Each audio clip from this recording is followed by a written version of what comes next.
changes in nature. And you go from your own thing to something that's a group project. And it's better to think that the idea just exists in the air and is filtered through you as almost like a medium or part of the project.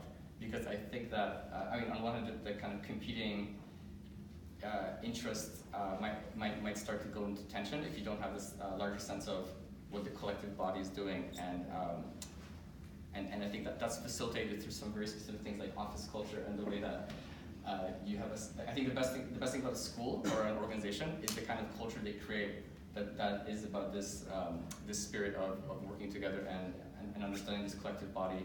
And it's like even silly and fun things that, you know, and going on field trips or going on retreats and the design of the office, the formal and informal spaces, all those things help to instill this idea that the project is the thing that is being almost filtered through people. Yeah, that's a great metaphor. In fact, I think just using design thinking is a great way of democratizing the idea generation process. And I do a lot of workshops or engagements with customers and internal stuff.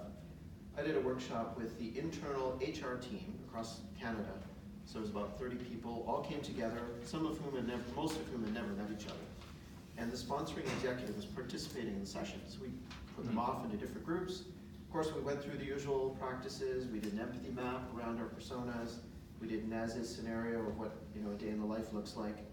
And the sponsoring executive pulls me aside halfway through the session. He says, Gord, nobody's voting on my ideas. I said, well, come up with better ideas. Because basically it's the will of the people to a certain extent, right?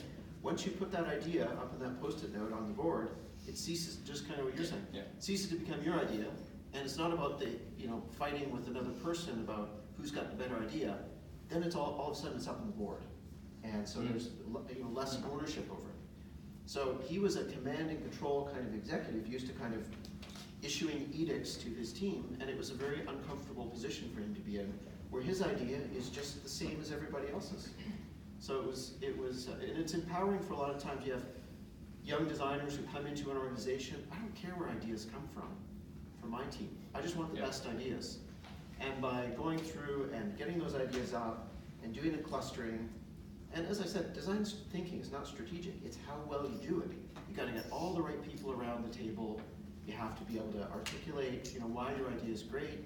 There's a whole element of storytelling and narrative, which is so important. You got to tell a user-centric story about it. So, those are all the ways that you getting back to your point, collaborate with your peers, talk to people in different disciplines, be able to speak their language. And in many cases, it's that user-centric language.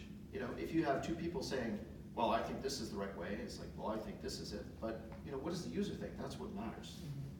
But the one thing I just want to point out, the board is with sticky notes and drawings is a collective mind that is a way of thinking in space, because I would advocate thinking isn't trapped in your skull. You're not kind of a internal thinking machine. Thinking happens relationally and in space and in relation to outside factors all the time. And actually, thought is spatialized, and that's a great example of how it happens communally.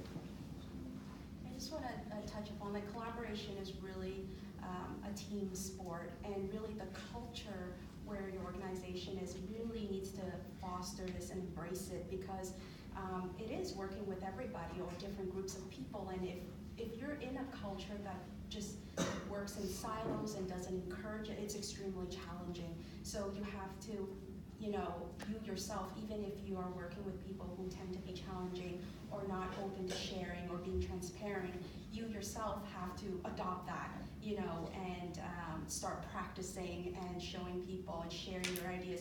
And I find that some people are shy and not willing to share, but another person's like, hey, what do you think? It opens that up. So it really, team sport, and I want to go back to it is cultural adoption as well.